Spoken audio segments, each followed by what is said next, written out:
शेख शरफुद्दीन रहमतुल्लाह अलैह दरवेश थे दिल्ली के, बहुत सारे लोग मुरीद थे। एक बड़ा खिदमत गुजार मुरीद था, मजदूरी करता था, गरीब था। तो 6 बेटियां थी उसकी।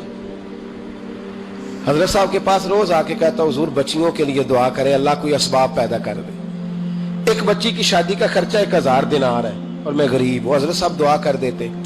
खानका शरीफ के थोड़े ही फासले पर, हजरत जहां बैठ के मुरीदों की तरबियत करते थे, उससे थोड़ा ही फासले पर ना एक ईसाई रहता था, बड़ा मालदार था, बड़ी सारे ऊंट, गायें, भेड़, बकरियां रखी हुई थी। और हजरत शरफुद्दीन रहमतुल्लाह अलैह की बड़ी मुखालफत करता था। और ये जो आपका गरीब मुरीद था, ये उसका पड़ोसी था। एक दिन बुला के ना उनको कहने लगा कि तू किधर जाके जो है वो टकरे मार रहा है, वहां से कुछ नहीं मिलने वाला। वो तुझे क्या देंगे जिनकी खानका खुद चंदे पे चलती है, मदरसा चंदे पे चलता है, मस्जिद चंदे पे चलती है, तेरी बेटी का मामला कहां हल होगा? तो उस दरवेश ने कहा कि तू मेरे पीर को नहीं जानता, तू अजय मेरा महबूब नहीं डिठा, तो पता नहीं ना, तू इस रास्ते का मुसाफिर नहीं, तू नहीं जानता। उनका बस चले ना तो वो हर कीमत में मेरी बेटियों की शादी करा दे। अब वो ईसाई था, कहने लगा अच्छा चलो ठीक है, अगर इतनी बात है ना तो जाओ उनसे जाके कह दो कि 6 साल के लिए मेरे साथ मुआहदा कर लें, तो मेरे जानवरों को चारा डाल दिया करे, 6 साल ड्यूटी करे, मैं 6000 दिनार दे देता हूं। वो मेरे साथ 6 साल मेरे जानवरों को चारा डाले, रखते हैं ना आप चारा डालने के लिए एडवांस पैसे दे के। अब तो लोग उन्हें भी गुलाम ही बना लेते हैं, बड़ी थोड़ी तनख्वाह देते हैं, जुल्म करते हैं, पूरा मुआवजा नहीं देते।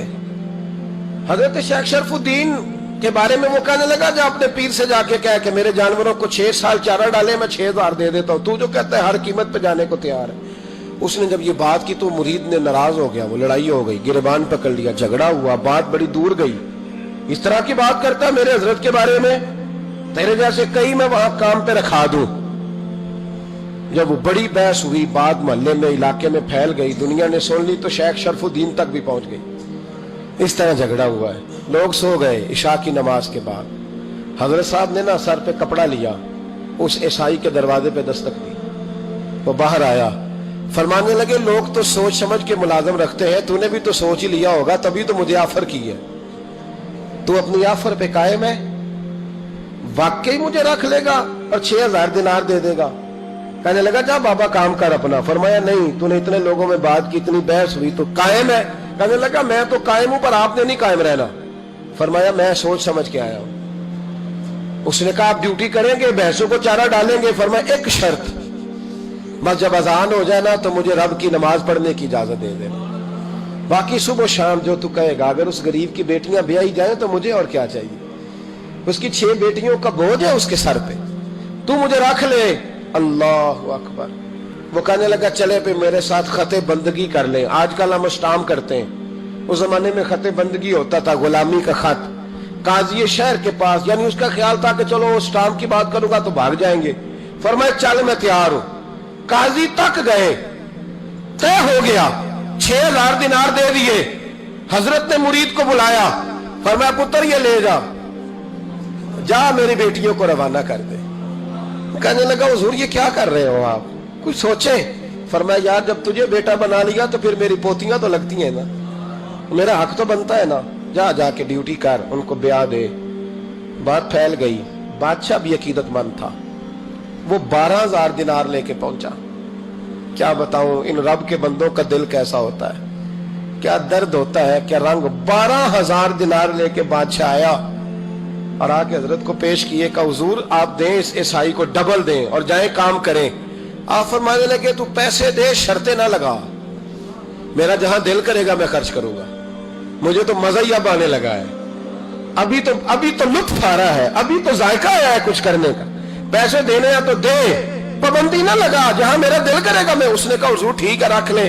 हजरत ने फजर मस्जिद में पढ़ी, जेब में 12000 दिनार थे, ऐलान फरमाया भी किसी और की बेटी भी बैठी है तो पैसे मेरे पास है। वो 12000 दिनार भी बांट दिया और 12000 दिनार बांट के ना तो फिर चले गए खेत में चारा काटने।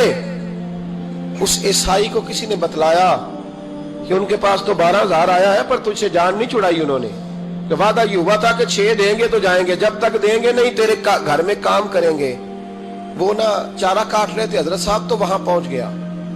دور جا کے کھڑا ہو گیا, کہنے لگا بابا پہلے تو میں نے مسلمانوں کے اخلاق سنے تھے, اب تو میں نے دیکھ بھی لیے, پر یہ بتا جب 12,000 آیا تھا جان کیوں نہیں چھڑائی؟ تو حضرت چارہ کاٹتے کاٹتے رو پڑے, فرمانے لگے تو نہیں نہ جانتا یہ بیٹیاں سانجی ہوتی ہیں, پتہ نہیں نا, میرے رسول پاک نے تو حاتم تائی کی بیٹی کے سر پہ کپڑا رکھ کے کہا تھا بیٹیاں برابر ہوتی ہیں, تو یہ نہیں پتا جب اس کی 6 بیٹیوں کی شادی ہوئی ہے میرے اندر روحانیت کتنی بڑی ہے. فرمایا پھر 12,000 آیا ہے تو 2-4 بچیاں پھر گئی ہیں, تو یہ نہیں پتا میں اندر سے راضی کتنا ہوں, میں تیری نوکری کرتا رہوں گا, پتہ نہیں اللہ کتنی بیٹیوں کو بیاہ دے گا. اتنا رویا وہ عیسائی کے پیروں میں بیٹھ گیا, کہنے لگا بابا میں نے تیری مخالفت کی ہے پر تیرے قریب آ کے پتہ چلا ہے کہ تو بہت اونچے اخلاق کا مالک ہے,